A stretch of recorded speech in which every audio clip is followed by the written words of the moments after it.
Bem, as pessoas que têm me acompanhado aqui no meu canal têm percebido o quanto eu tenho dito que a busca do Jesus histórico, ou as buscas do Jesus histórico, chamadas quests, que adoptaram o método histórico crítico de investigação dos evangelhos ou do pretexto bíblico com as hipóteses críticas da forma, fontes, tradições, na verdade não se mostram sólidas, convincentes, além de serem contraditas entre si.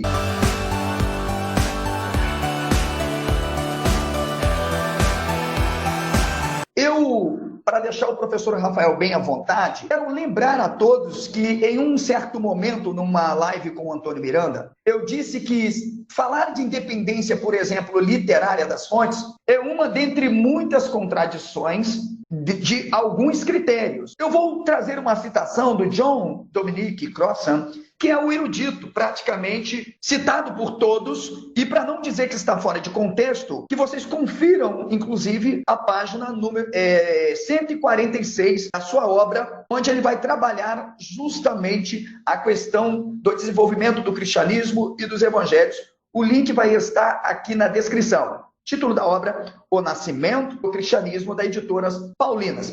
John Dominic Crossan, ele vai dizer o seguinte, quando ele fala das fontes, ok? Lembrando que ele é criticado pelos mesmos eruditos por dizer que os evangelhos, como fontes primárias concretas, não apresentam tanto evidências, proximidades do Jesus histórico do que os próprios apócrifos. Então vamos primeiro destacar esse ponto, porque hoje a gente vai aproveitar o professor Rafael e fazer alguns adendos, amarras, porque vem aqui alguns no nosso canal que são repetidores de Bart Ehrman, Bart Ehrman e tantos outros, e na verdade não seriam capazes de realmente apresentarem fundamentos contundentes sobre isso. Crossan disse o seguinte, professor Rafael, as duas primeiras, ele está falando em relação às fontes, ok? As fontes históricas envolvem a chamada fontes comuns. E ele vai dizer, essas fontes comuns é a tradição oral, ou fonte escrita. E ele diz que estas fontes foram usadas mais tarde, preste bem atenção, independente uma das outras. Já as duas últimas envolvem dependência literária direta ou indireta de um autor posterior em relação a um outro autor anterior. Fecha aspas. Portanto, leia o contexto para depois não dizer o professor Alessandro está distorcendo, ele está fazendo uma exegese, está sendo desonesto. O John Dominic Crossan irá já praticamente mostrar que especular e falar de independência literária das fontes já é um ponto a menos para quem diz que o método histórico crítico e os critérios são sólidos, ok? E eu vou ler aqui Gobelt, irei ler Gobelt para vocês, seu trabalho Teologia do Novo Testamento, em que também vai se debruçar numa pesquisa histórico-teológica. Ele diz o seguinte, professor Rafael, para sustentar o que eu tenho reafirmado, não existem provas de Jesus. Quem Jesus não pode ser descrito, portanto, de maneira histórica constatável, mas somente pode ser reproduzido de maneira interpretativa como querigma. Página 36 da obra Teologia do Novo Testamento de Gobelt, Editoras Paulinas. Portanto, já de início, o professor Rafael deixou claro que todo projeto, seja numa pesquisa histórico-teológica ou numa investigação histórico-crítica dita científica, ok? Eu até digo que já surgiu uma nova modalidade, racionalismo empirista.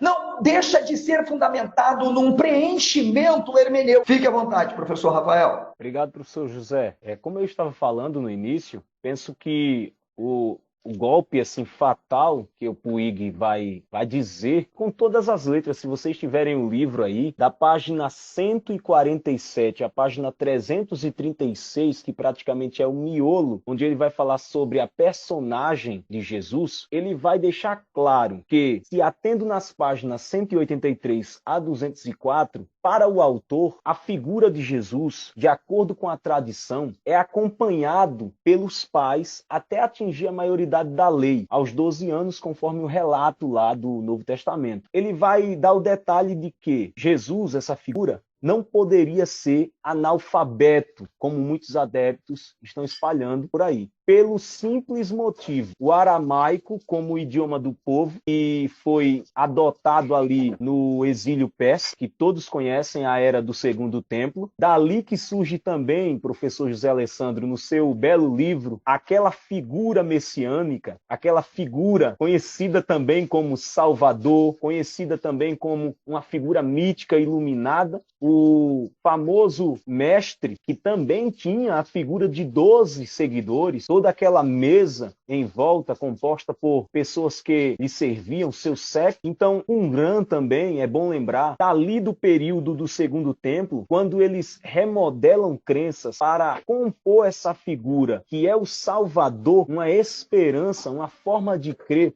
de que o cativeiro... E daí eles vão remodelando várias linhas do judaísmo, pós-período Macabeus. A gente percebe que o Jesus histórico do Novo Testamento, ele não pode ser analfabeto pelo simples motivo. Olha só o que é que ele diz na página 185, com todas as letras. O aramaico era, assim, a língua materna de Jesus, um judeu da Galileia, mas não era a única que ele falava ou entendia. Tal como muitos judeus da sua época, isso contradiz Bart Ehrman e outros caras aí que dizem que na época tinha um bando de burro, um bando de iletrado. Ele diz, tais como muitos judeus da sua época, Jesus conhecia em graus diferentes, por ordem descendente, aramaico, que é a língua do povo, hebraico, que é a língua sagrada, e grego, que é uma língua comercial. É claro. Então ele vai findar. Era, pois, uma pessoa... O que é que você acha, professor, dessa citação aí? Bem, alguns nomes que se debruçaram na história do cristianismo, mas sobretudo mais focados ao idioma do Novo Testamento grego, como Lourenço Estélio Rega, na sua obra fantástica, já na introdução, não sei se você tem esta obra, meus alunos do curso de grego devem ter como livro de cabeceira Lourenço Estélio Rega, Daniel Wallace, entre outros. Ele vai dizer o seguinte, que Jesus viveu nas províncias propriamente, isto é, na própria Galileia, ouvindo todos os dias o grego. E que, portanto, é impossível que alguém que tenha todos os dias, desde a infância, pressupondo a sua existência, ouvido o grego do Novo Testamento, uma espécie de dialeto, por isso eu digo o grego, era um idioma com fragmentos de vários dialetos. Professor Rafael, eu não tenho sido o único, não. Nós temos outros nomes que também falam isso. Olha, eu estou com uma obra aqui que eu tenho pedido para adquirirem. Por quê? Eu tenho dito o seguinte, o método histórico crítico com o projeto de investigação desde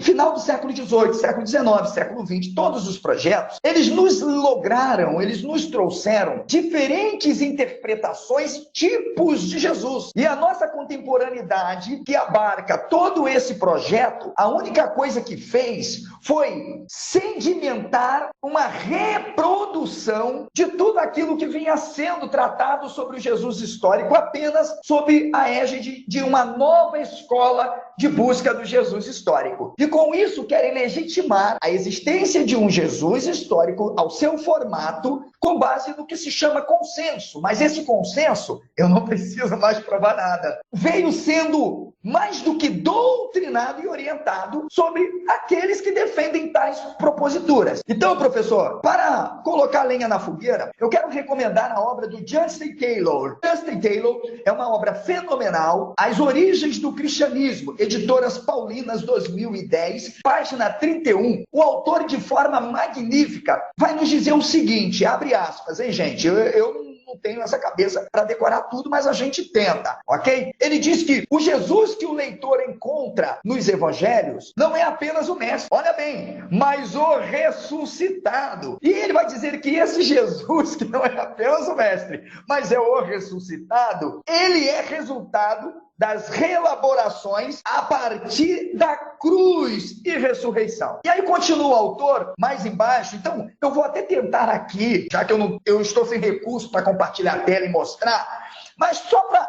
um recadinho mais educado para quem vem aqui nos meus comentários. Herman disse, Croissant disse, Jesus disse, Alessandro Neves disse. O autor continua dizendo o seguinte, vamos colocar aqui reticência, tá? Dentro do mesmo texto, página, já declarei aí para vocês, 61 também da obra. Ele diz o seguinte, olha, o problema é que, mais seguradamente, nos últimos 200 anos, é claro que ele está escrevendo para sua obra de pesquisa erudita, aprendemos que os evangelhos são exatamente aquilo que os autores certamente desejaram fazer selo. E aí ele diz assim, olha, e mais com sinceridade. Ele na verdade, vai compactuar com Crossan, tá? Quem tiver a obra de Crossan, olha só, Crossan, a obra supracitada é Jesus, um camponês no Mediterrâneo, ok? Página 61, 2004. Crossan, ainda na obra que eu supracitei, O Nascimento do Cristianismo, também 2004, Editoras Paulinas. Ele continua, professor Rafael, e fecha com chave de ouro. Sabe o que ele disse? Agora a turma do Jesus histórico vai pirar. Olha o que Crossan, eu estou citando Crossan, por favor, vão lá e confiram, gente. Não venham me bater, não. Crossan, ele vai dizer o seguinte, olha, na verdade, eu quero ser sincero, os evangelhos apenas proclamam aquilo que é. E os evangelhos não são histórias, embora contenham histórias. Os evangelhos não são biografias, embora contenham biografias. Ô Crossan, então responda para essa turma que vem aqui me criticar o que são os evangelhos. Crossan vai responder, os evangelhos foram escritos para a fé, pela fé e a partir da fé.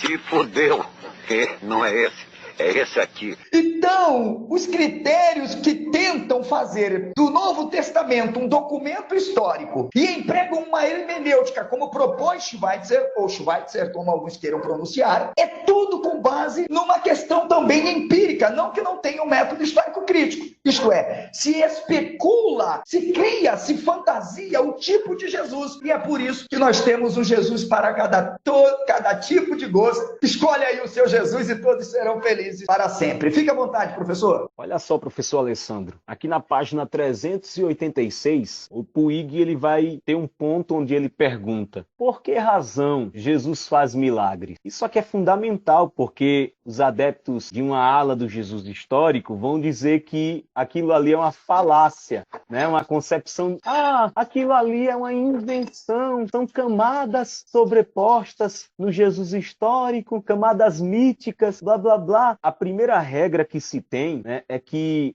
o que esses historiadores não entendem é que os antigos, os primórdios, eles não dissociavam a vida em objetividade e subjetividade, transcendência e questões terrenas. Para eles, o Deus do Antigo Testamento, ele tinha um centro. E que centro era esse? Era o templo. Foi o tabernáculo ao longo das narrativas, tornou-se o templo ali do Novo Testamento, e Jesus ele vem proclamar que esse comando, ele se faz presente, o reino é chegado. O reino está aqui. E quando se tem uma narrativa a respeito de milagres, é a demonstração de fé que essa comunidade está espalhando por meio da narrativa neotestamentária do Evangelho. E daí as pessoas não compreendem que é a mentalidade mítica, vou repetir, conforme diz Julian Ries, outros autores como Mircea Eliade, que é romeno, ele vai dizer que esse centro pelo qual o homem primitivo, ele sempre rege sua vida, se chama sagrado. Para outros se chamava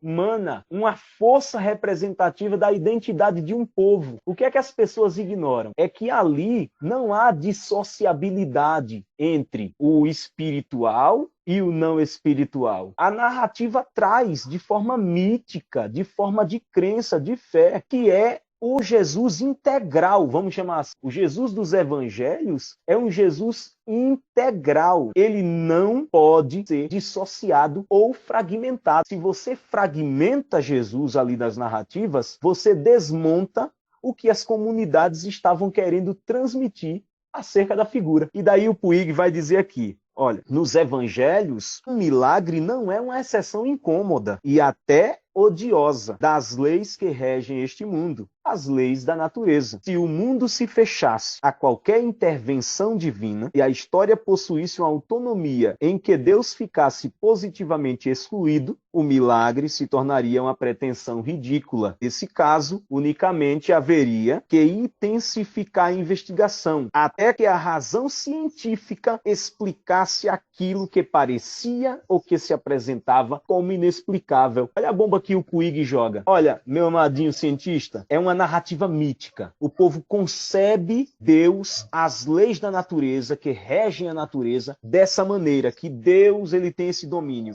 Então a narrativa tem essa finalidade de dizer que esse reino que Deus domina, na pessoa da figura de Jesus, ele é chegado. Se você arranca isso das camadas das unidades neotestamentárias, você acaba com a fé. Qual é a serventia desse Jesus histórico que essa galera prega? Eu quero saber. Para mim, esse Jesus não serve. Professor, então nós estamos aqui... vamos fazer o seguinte, vamos usar os eruditos que eles usam, porque senão vão dizer que a gente está querendo... mas antes de tudo, pessoal, eu quero reiterar uma fala minha que muitos não entenderam. Eu disse assim, os historicistas, de alguma forma, acabam sendo mais miticistas do que os próprios miticistas. E por quê? Porque mesmo com o dito método histórico crítico e com os critérios que são empregados, a prática de busca do Jesus histórico, isto é, todo o projeto, ele é de desmitologização, de desdivinização. É uma desteologia. E, portanto, se eles podem afirmar o que é mito, eles são mais miticistas do que os miticistas. E agora vou levar borrachada até não querer mais. Por quê? Se eu emprego um método dizendo o que é mito e o que não é mito para achar essa ficção racionalista que chama-se Jesus histórico, eu sou mais miticista do que aqueles que defendem que Jesus é puramente uma manifestação de um projeto, como eu venho elaborando no livro Como Surgiu Jesus. Então eu sei que vai doer, mas os historicistas são mais miticistas do que os próprios miticistas. E aí, professor, vou te passar a fala, mas para corroborar com o que o autor aí, supracitado, trouxe. Olha, John Dominique Crossan, numa obra interessantíssima, que eu vou estar abordando com vocês numa próxima live. Jesus, o comunista por excelência. Só isso aqui já vai bater pesado. Jesus, o comunista por excelência. É claro que eu vou trabalhar um anacronismo do conceito de comunismo a partir de Marx e Engels. Mas vamos lá. Olha o que diz John Dominique Crossan. E essa aqui eu guardei os livretinhos de bate-erma. Diz assim, John Dominique Crossan, 2007, ok? Obra fenomenal. Diz assim, abre aspas, os ditos de Jesus, o Cristo, estão distribuídos em blocos ou camadas de narrativas pelos 4 evangelhos. Alguns estão bem estruturados editorialmente, como, por exemplo, Mateus 5, Mateus 7, mas outros dificultam a reconstrução tanto dos movimentos quanto da situação vital.